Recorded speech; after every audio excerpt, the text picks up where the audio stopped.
পুরীতে সেজে উঠছে পুরীর রথ, আর কলকাতায় ইস্কনের সামনে সেজে উঠছে ইস্কনের এই রথ।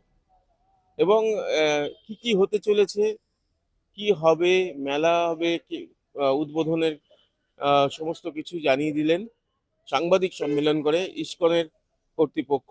এবং যেটা জানা গেল যে এবারে আহ, রথযাত্রার উদ্বোধন করবেন মুখ্যমন্ত্রী শুভেন্দু অধিকারী।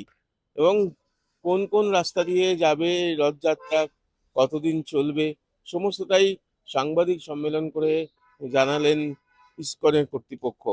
এবং সেদিক থেকে দেখতে গেলে যে এই যে দেখতে পাচ্ছেন যে রথ সেজে উঠছে, শিল্পীরা কাজ করছেন, এখনো শেষ মুহূর্তের প্রস্তুতি চলছে, শেষ মুহূর্তের টাচ চলছে, ফিনিশিং টাচ চলছে।